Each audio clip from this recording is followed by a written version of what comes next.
Mee irra deebi'aati naaf hima sarara bilbiltanii rakkoon nageenyaa naannoo keessanitti mudate maaltu jira? Bakki nuti irraa bilbilaa jirru godina Horroo Guduruu Wallaggaa aanaa Muruu magaalaa Gamsaa irraa bilbilaa maqaan koo Malkaamuu akka taanaan jedhu bulchiisa gandaa magaalaa Gamsaa isinii bilbilaa. Torbaan miilanaa hoo xiqqaate al-afur al-shan uummata keenyatti deddeebamee dararaa finxaalee Amaaraatiin gagga'aa jiru isinii ibsuun barbaade.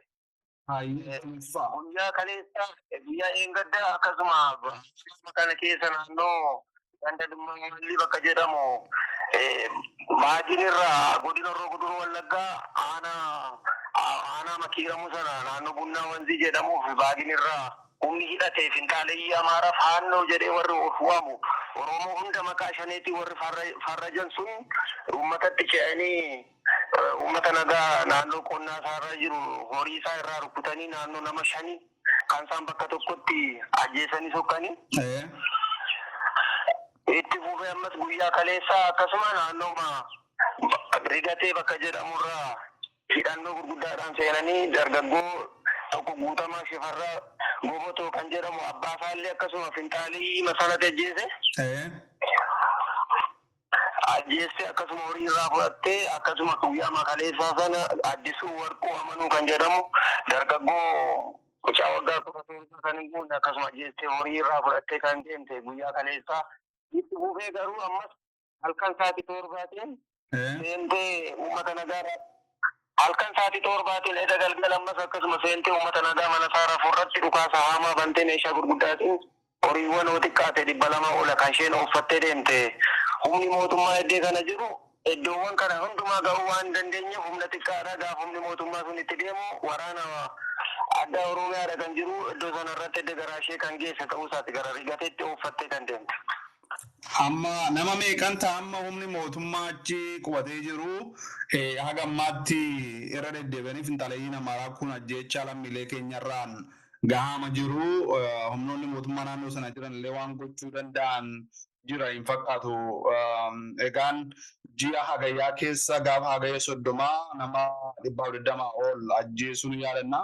Ergasiitis marsaa meeqa deddeebi'anii lammiilee ajjeesaa jiru.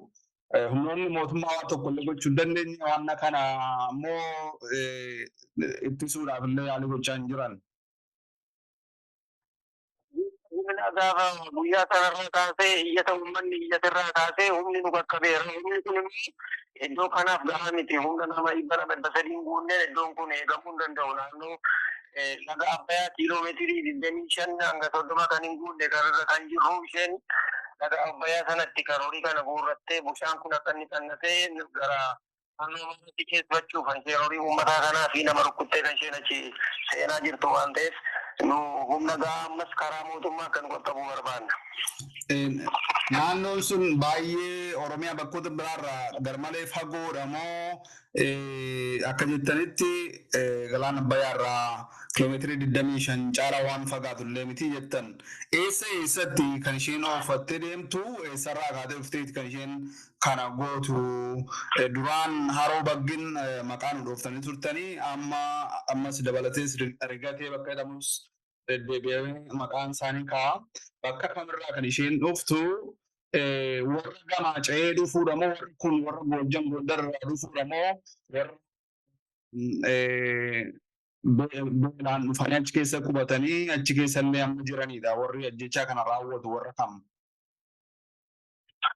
Warreen ajjechaa kanatti dhufanii raawwatan bara 1960 keessa warra dhufan naannoo Bunnaa Wanzii baagii gara Saggii keessatti lafuma Oromoo keessa qonnaadhaan kan turan achirratti wal ijaaranii bakka leenjii garaagaraa qopheeffatanii kan leenji'aa jiraniif meeshaa gurguddaa achirratti qopheeffatanii namoota waraana mootummaa keessaas sabaan Amaara kan ta'an keessaa babbadanii waraana federaalaa keessaas babbadanii makalaakaa keessaas babbadanii warra hidhannoodhaan itti daddabalame sana wajjin wal ijaaranii karaa godinuma Wallaggaa ba'aa aanaa kiiramuu karaa Bunnaa Wanzii sana baagiin sanarraan kan isaan uummata nagaatti gara keenyatti seenan jechaadha. Gara aanaa keenyatti seenanii kan isaan uummata nagaa irratti yeroo baay'ee dhukaasa banan. Illee akkasuma Inni akkasuma aanaa keenya jala naannoo bakka rigatee jedhamu sanatti warra kaleessa yeroo lafti nagaa ture sana qonnaa uummata keenyaaf qotaa ture jechuudha. Iddoo sanarratti ijaaramee wal leenjisee leenjii gurguddaa walii laatee meeshaa gurguddaadhaan uummata keenyatti kan dhukaasa banaa jiru. Dhukaasa banee horii isaa fi nama ajjeesee kan deemaa jiru jechaadha. Karaa mootummaa sarreen kanatti yeroo irraa gara yerootti iyyannee turre faalan arganne mammaatti jechaa fudhatanii mandara sana galu. Kunurraa kiiloomeetirii 45 kan hin guunne iddoo sanarratti isaan wal kuusanii horii uummataa Oromoo iddoo sanarratti kan kuusaa jiran. Kanaatti akka godinaatti iyyannaa akka godinaatti iyyannaa akka Oromiyaatti iyyannaa yeroo hundumaa falli nuu taa'ee jiru jarri kun sagamanii iddoo sanatti kan isaan horii uummataa guuraa jiran. Aanaan kiiramuu bakki isaan irra qubatanii jiran kun gara galaana Abbayyaatti irra dhiyaata moo gara Naqamtee fa'aa bakkoota giddugaleessaatti irra dhiyaata? Gara inni dhiyaatu gara Abbayyaatti dhiyaata. Saggi bakki jedhamuu fi Haroo Baagiin Bunna Wanzi jedhamu kun achumarraan ce'umsaaf isaaniif mijata laga Abbayyaatti dhiyaata. Ayyee. Amma lakkoofsaan hagamtaati warri akkas leenjii waliin laattee achirraa bobbaatee uummata keenya yeroon ajjeesaa loon irraa saamaa jirtu kuni lakkoofsaan hagamtaati humna gamiitu fa'aa barbaachisa jechuudha warra kana ittisuudhaa fi yookaan akka isaan deebi'anii ajjechaa kana lammiilee irraan hin geenye saamicha kana lammiilee irraan hin geenyee fi humna hagamtu fa'aa gahaa jettanii yaadduu hagam ga'u jarri. Yeroo tokko xiqqaate nama 200 kan isaanii hidhannoodhaan lafoodhaan isaan uummatatti dhufanii cabsan daangaan jala. Yeroo tokko hidhannoomaan nama 20, 30, 40, 50 isaan uummatatti seenanii dhaabbataa miti gaatu. Haatiin isaanii dhaabbataa miti takkaa 200, 300 ta'anii dhufuu takkaa 100 ta'anii dhufuu wal qoqqoodanii isaanii ciccitanii uummatatti meeshaa gurguddaadhaan seenan. Meeshaa isaan ittiin uummata kana dhukaasan immoo meeshaa ammayyaa sinaappera kanneen akka bireenii fi diishqaa garaagaraatiin isaan uummatatti seenan meeshaa waraanni mootummaa qabatee jiru olitti isaan qabatanii uummata nagaa dhukaasan. Hayyee amma maal fakkaata argitanii isin qaama mootummaa fi gatii taatanii fi hidhattanii jara kana ofirraa ittisuudhaaf yookaan uummatuma hidhachiisuu uummata keessaallee kan vijilaanteellee ta'ee ol ijaaree wanna kana halkan guutuu waardiyaa eegu dhaabuun akkamiin dadhabame humnootuma finxaaleeyyii Amaaraa kana ittisuudhaaf ijaaruu waan akkasii yaada qabdu. Akkaataa naannoo keenyaatti amma dargaggoo harka duwwaa nu jalaa ta'e meeshaa ga'aatiin jiru meeshaan yeroo darbe kanneen ka'umsuma shaneetiin seenanii meeshaa uummatarraa humnaa ol guuramee jiru sanaatiin uummanni keenya rakkoo keessa galee jira. Garuu harka duwwaatiin wanta qabu sanaatiin dargaggoowwan akka magaala keenyatti ijaarree qixxaan kan eegumsa wanni jennee jiru ta'uu isaati. Garuu humna keenya ol waan ta'eef nuti mootummaatti jechaa jiru. Ayyee shanee jettanii maqaa kaastanii turtan yogguu sana humnoota waraana bilisummaa Oromooti immoo kan seenee meeshaa hiikkatamee warra nageenyee fi humnoota Faqqadaa Abdiisaa jedhaman sanaadha kan hiikkate. Yeroo sana magaala keenya kan seenee ka'umsa jalqabaa kan uume garee Faqqadaa jedhamu sanaatiin naannoowwan laga Abbayyaa keessatti ijoollotuma safaraa walitti qabee leenjii gaggabaabaa laachuudhaan sanaan saamichi kan gaggeeffame meeshaa uummata keenyaa irratti. Hayyee egaa galatooma waan dabalataa waan hawaasa keenyaa fi warra dhaga'uuf waan jettan maaltu jira? Ergaan hawaasa keenyaan nuun ga'u nu amma uummanni keenya garatti ba'aa daandiin konkolaataan deemaan jiru daandiin asiin naannoo Amaaraadhaa asiin godina Wallaggaa ba'aa aanaa kiiramuu sana Amaara bakka Aaroo jedhamu sanatti nu eeggataa asiin aanaa keenyarra daandiin cufaadha uummanni keenya karaa ba'uu dhabee olii gad ijoollee isaallee karaatti baafatee ifiisaa humni dargaggoof uummanni naannoo isaa eeggachuullee akkatti dadhabe uummanni Oromoo bakka jiruutiin akka inni nu birmatee uummata kana lubbuusaa oolchuu danda'uuf akka humna nuu ta'u kan jedhu ergaan uummata Oromoof dabarsuu danda'u. Hayyee galatooma.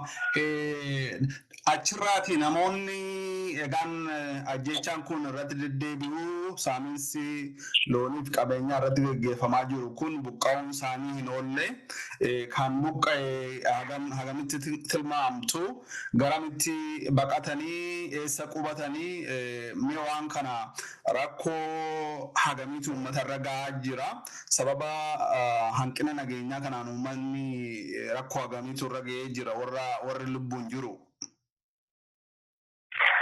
Amma akka magaalaa keenyaatti gandoolee yoo xiqqaate gandoolee 18 ol gara magaalaa keenyaatti uummata 50 oli kan wal guuree iddoo kanarratti wal sassaabee jiru. Iddoo kanarratti illee akkatti jiraatu dhabee amma uummanni kan dararamaa jiru.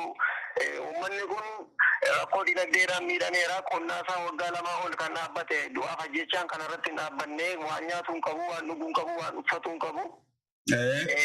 Dandamachuu hin dandeenye mootummaa biraas deeggarsi uummata kana qaqqabeen jiru amma ammaatti. Maddee buqqa'e kanatti abbaa warraa xiqqaate naannoo nama 22 ol iddoo magaalaa Agamsaa kana keessatti kan inni jiraachaa jiru kun immoo maddoo isaan irratti lubbuusaaf wabii kan isaaf darbu dhabee kan rakkachaa jiru ta'uusaaf. Kanaaf humna kana nagaa gochuuf hawaasa kana nagaa gochuuf mootummaatti ergaan keenya nuu darbee waraanni dabalamee waraanni mootummaa makalaakaas humna addaas dabalee naannoo kanarratti nageenya uummata kanaa nageenya waaraa akka inni buusuuf ergaa keenya nuu dabarsuu kanan jedhuun qaba. Hayyee isinirraati jaardagaa jaarteedhaa fi haroo bulluqa hagam fagaatanii kanaan dura achittis rakkoon akkasii kan wal fakkaatu dhalattee ture. Isaan hagam isinirraa fagaatu jaardagaa jaarteen fa'aa haroo bulluqfaan. Haroo bulluqoo xiqqaate nurraa kiiloomeetirii 50 olii fagoodha. Jaarteenis akkasuma nu giddu galeessa moggaawwan nurraa fagaatee jira kiiloomeetirii 60 olan nurraa fagaatu naannoon kun jechaadha. Hayyee.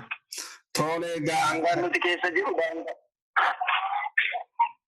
bakki nuti keessa jiru kun bakka moggaa naannoo Amaaraatti dhiyaattee jirtu waan ta'eef sodaa uummanni qabu kana waan ta'eef ergaa keenya nuu dabarsaachuu barbaade. Hayyee galatooma odeeffannoo nuuf laattaniif galatooma isiniin jennaa gara fuulduraatti illee hanqina nageenyaas haa ta'u naannoo keessanitti hawaasarraa waan naga'u akkasuma nuun gahaa nuti miidiyaa waan taaneef qaamni kamuu dhaga'ee kan Oromootiif dirmachuu danda'u akka dirmatu asumaan dabarsina.